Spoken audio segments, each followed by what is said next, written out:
No matter what you are trying to achieve, habit tracking is so important. It really helps you see how you're doing and remember to do the things that are moving you in the direction of your dreams.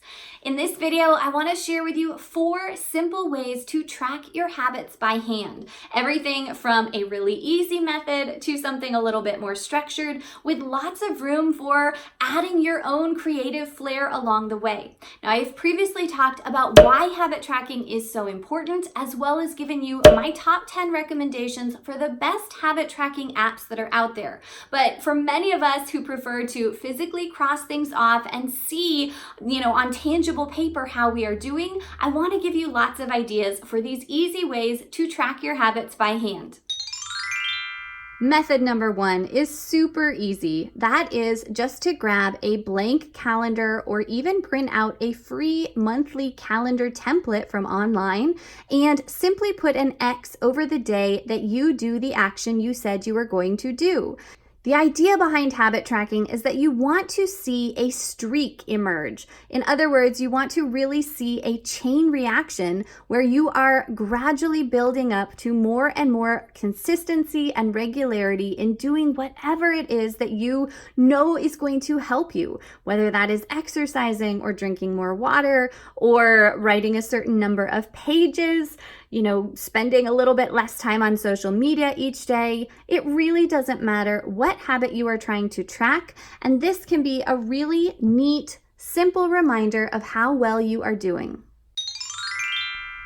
The second method is to take some paper. I just use the grid paper that comes in the back of my high performance planner, and you can just track whatever it is that you want to keep a record of.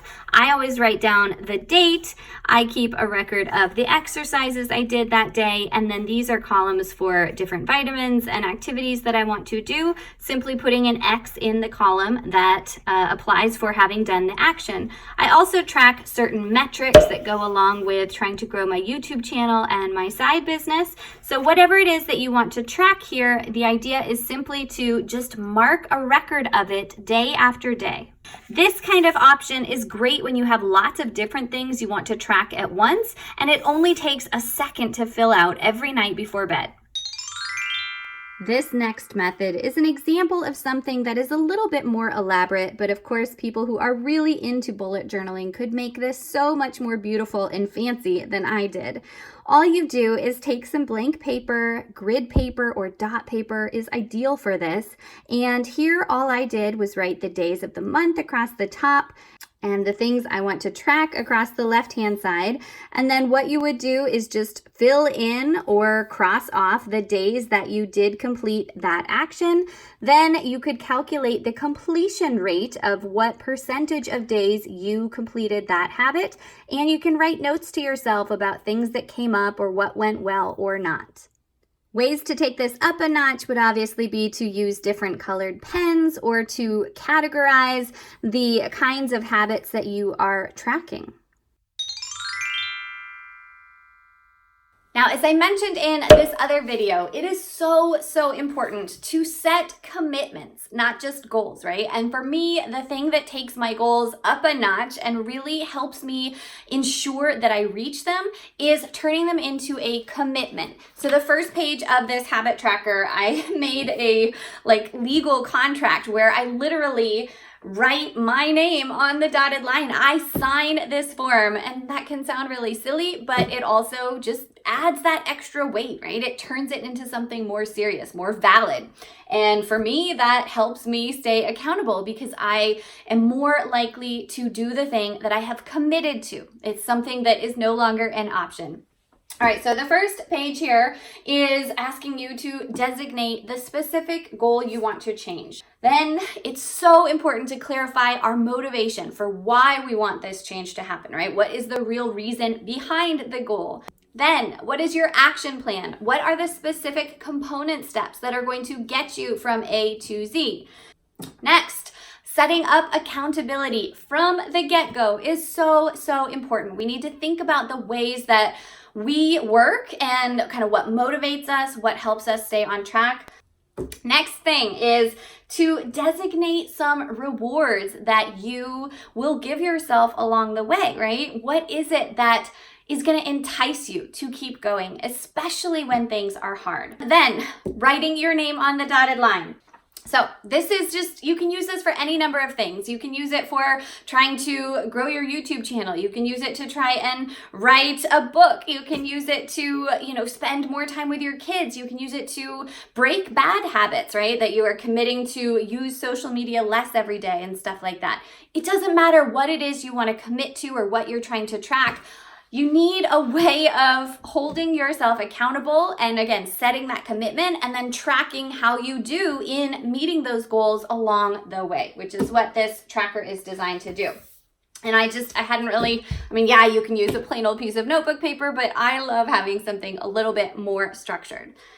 All right, so the second page then is this weekly assessment where it gives you the space to write out the dates of every single week and then to cross off the days that you do complete the activity you've committed to during that week. And then that gives you a visual chain to see your progress, right? That, okay, I was really good about doing X, Y, and Z on these days, and then the chain maybe broke, something came up or what have you. But it's been shown in all this research that just seeing a chain evokes in us a desire to keep going. We don't like inconsistency. We don't want to break a chain once we have a good rhythm going. I also was very intentional about scoring how you do each week. And you take the number of days that you completed the action and divide that by 7, the total number of days in the week. And it gives you a percentage of how well you did that week, with the ultimate goal of trying to show progress over time, that every week you are increasingly achieving a higher and higher percentage of success. To complement that, there are a couple of additional pages that give you space to write out up to 6 different commitments, these sort of sub-steps that you identify from the first page as the things that are going to help you reach your bigger goal, so that then you are tracking each of those specific steps along the way.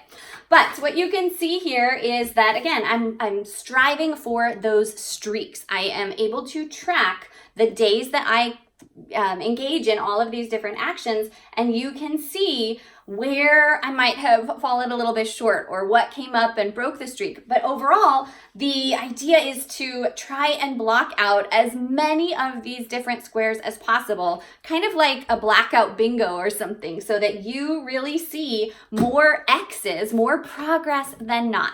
Anything can be measured and tracked, and what we measure, what we track, we can improve, right? We can be looking for those patterns, those relationships, whether it's correlation or causation. The more that you track and the more data you collect, the more you can pinpoint what is helping you or what is hurting you, right? And you want to do more of the things that are helping push your own success needle forward. So again, you can track anything, any big goal you have. You just want to break it down into the small component steps that are going to help you get there. You can measure anything. So really push yourself to think about how you could come up with a numerical system for either rating or ranking, or even just giving a binary indication of, did you do something? Yes or no, right? 0 is I didn't do it. Yes is a 1, I got it done. So any number of ways that you can measure your progress, but I really encourage you to track your habits, track your life. Habit tracking does not have to be complicated, and I really hope you got some good ideas from this video. Let me know in the comments which of these 4 methods you might be most likely to use, or if you have a different style of habit tracking, share it with the rest of us. Don't forget to snag my free 90-day commitment tracker if you're interested. Give this video a thumbs up if it helped. Subscribe for more videos like this, and then jump straight into these other videos to get more of my top goal setting tips. Have a great day.